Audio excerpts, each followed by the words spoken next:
नमस्कार विद्यार्थी मित्रांनो, तुमचं परत एकदा स्वागत आहे आपल्या केमिस्ट्री चॅनलवरती. आणि आज आपण पाहणार आहोत आपला नेक्स्ट पोर्शन, ज्याच्यामध्ये आपण लास्ट लेक्चरमध्ये पाहिलं होतं की स्टॅबिलिटी ऑफ कार्बन रॅडिकल, त्याच्या आधी पाहिलं होतं की स्टॅबिलिटी ऑफ कार्बो कॅटायन पाहिली होती, बरोबर आहे. आणि आज आपण पाहणार आहोत तिसरा आपला इंटरमिडिएट, त्याचं नाव आहे कार्बन आयन, बरोबर आहे. काय आहे? Carbon ion. कार्बन आयन, ठीक आहे. आता हा जो कार्बन आयन असतो त्याच्यावर काय असतं, एक निगेटिव्ह चार्ज असतो. कार्बन 3 बॉन्डेड असतात आणि निगेटिव्ह चार्ज प्रेझेंट असतो. याची ऑक्टेट कंप्लीट असते. सगळ्या गोष्टी आपण पाहिलेल्या आहेत, बरोबर आहे. तर आता आपण काय करूया, याची स्टेबिलिटी पाहूया, बरोबर आहे, अकॉर्डिंग टू इंडक्टिव्ह इफेक्ट. आता मला एक सांगा तुम्ही, हा कार्बन आयन आहे, बरोबर आहे, आणि याच्याकडे ऑक्टेट कंप्लीट आहे. काय आहे? ऑक्टेट कंप्लीट आहे आणि निगेटिव्ह चार्ज प्रेझेंट आहे. आपण पाहिलं होतं, ज्याच्यावर निगेटिव्ह चार्ज प्रेझेंट असतो तो दुसऱ्याला इलेक्ट्रॉन डोनेट करत असतो किंवा अटॅक करायला त्याचा यूज करत असतो. सेम टू सेम याचं तसंच आहे. मला सांगा तुम्ही, आता याच्यावर निगेटिव्ह चार्ज आहे, बरोबर आहे. जर याला कोणी इलेक्ट्रॉन देत असेल, म्हणजे जर तिथं इलेक्ट्रॉन डोनेटिंग ग्रुप प्रेझेंट असेल किंवा फॉर एक्झाम्पल मध्ये प्लस आय म्हणजेच इलेक्ट्रॉन देणारा जर ग्रुप प्रेझेंट असेल, ऑलरेडी इलेक्ट्रॉन आहेत, अजून द्यायचे, काय गरज आहे का? काही गरज नाही ना. तर मग जर जास्त दिले तर आणखी काय होईल, ते अनस्टेबल होईल. काय होईल? अनस्टेबल होईल. मग आता याच्यातलेच जर असा ग्रुप प्रेझेंट आहे तिथं, तो काय करतोय, इलेक्ट्रॉन विथड्रॉ करण्याचं काम करतोय. म्हणजेच असा ग्रुप आहे तो काय शो करतो, मायनस आय इफेक्ट शो करतो. आता जास्तचे इलेक्ट्रॉन खेचू लागल्यावर थोडस स्टेबल होते की नाही?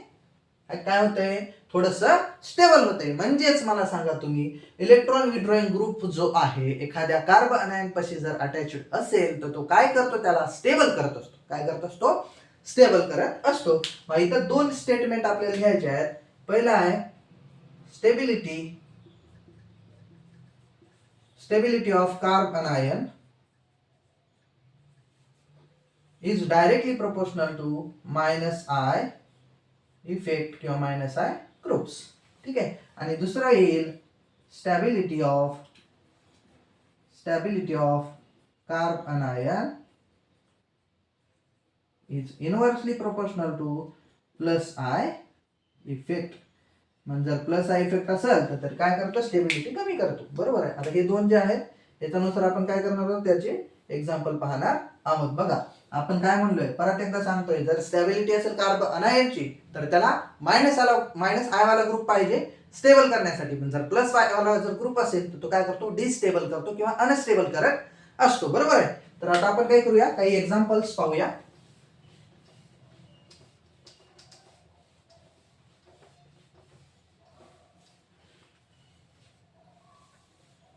बघा, पहिलं एक्झाम्पल आहे आपलं CH3 negative, CH3 CH2 negative, त्याच्यानंतर आहे CH3 CH निगेटिव्ह, परत इथं CH3 दुसरा प्रेझेंट आहे, आणि लास्ट वाला आहे CH3 CH3 आणि परत इथं CH3, बरोबर आहे. आणि याच्यावर निगेटिव्ह चार्ज प्रेझेंट आहे. मला सांगा आता हा काय करतोय, आता इथे फक्त हायड्रोजन प्रेझेंट आहे, जिथं कार्बन वर निगेटिव्ह चार्ज आहे तिथं. इथं काय आहे, इथं दोन हायड्रोजन आहेत आणि दुसरं काय, मिथाइल ग्रुप आहे. म्हणजे आता कोणता ग्रुप लागला, प्लस आहे. इथं प्लस आहे किती आहेत, 2 आहेत, बरोबर आहे. प्लस आहे 2 आहेत. तर इथं किती वेळेस आहे, प्लस आहे, इथं प्लस आहे आणि इथं पण काय आहे, प्लस आहे. म्हणजे प्लस आयला कशी असते, इनव्हर्सली प्रोपोर्शनल असते. कशी असते, इनव्हर्सली प्रोपोर्शनल, म्हणजे ती स्टेबल करते. तर मग स्टॅबिलिटी जी ऑर्डर होईल, ए बी सी आणि डी मध्ये सगळ्यात जास्त स्टेबल असेल आपला ए, म्हणजे त्याला देणारे ग्रुप तरी नाही आहेत, आणि ह्याला एक देणारा आहे, याला 2 जण देणारे आहेत आणि त्याला 3 जण देणारे आहेत. म्हणजे ही जी ऑर्डर असेल ती कोणती असेल, स्टॅबिलिटीची ऑर्डर असेल कार्बन आयनच्या, बरोबर आहे. त्याच्यानंतर दुसरं एक्झाम्पल पाहूया आपण. सेकंड एक्झाम्पल, इथं कार्बन आयन आहे तुमचा आणि इथं तुमचा प्रेझेंट आहे Cl. सेम तसंच निगेटिव्ह, इथं आहे Br आणि इथं आहे निगेटिव्ह चार्ज NO 2. मग आता या तिघांच्या ग्रुपमध्ये तिघ जणी काय करतात, मायनस शो करतात, तिघ जणी स्टेबल करणार आहेत, बरोबर आहे. मग स्टेबल करणार आहेत, पण मोस्ट स्टेबल कोण करणार आहे ते महत्वाचं आहे, बरोबर आहे. मोस्ट स्टेबल करणार आहे म्हणजे मोस्ट जास्त त्याच्या ऑर्डर मध्ये आपल्या मायनस आयच्या जास्त मायनस आयची पॉवर कोणाची आहे हे पहा. याची मायनस आय आहे, याचं पण मायनस आय आहे आणि याचं पण मायनस आहे. पण आपण जर ऑर्डर मध्ये बघितलं तर NO2 काय येतो, जास्त पॉवरफुल येतो विड्रॉ करण्यामध्ये, बरोबर आहे. तर मग काय NO2 सगळ्यात जास्त स्टेबल होईल, सॉरी सी, ठीक आहे. त्याच्यानंतर येतो Cl, ठीक आहे. त्याच्यानंतर A आणि शेवटी जी आपला येईल ती येईल B, बरोबर आहे. म्हणजे काय करत आहे ते स्टेबिलिटी ऑर्डर आहे ही, सगळ्यात जास्त स्टेबल करत आहे आणि सगळ्यात जास्त कमी स्टेबल करत आहे हा मधला, बरोबर. नेक्स्ट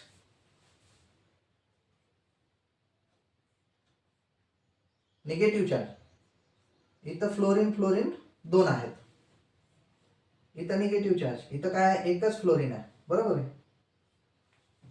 इथं निगेटिव्ह चार्ज, इथं Cl 2 आहेत,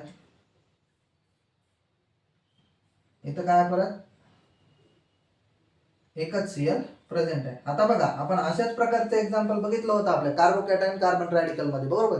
आता सेम टू सेम इथं पण तेच एक्झाम्पल आहे. यांचे काय आहेत, 2 मध्ये मायनस आय इफेक्ट आहेत, बरोबर आहे.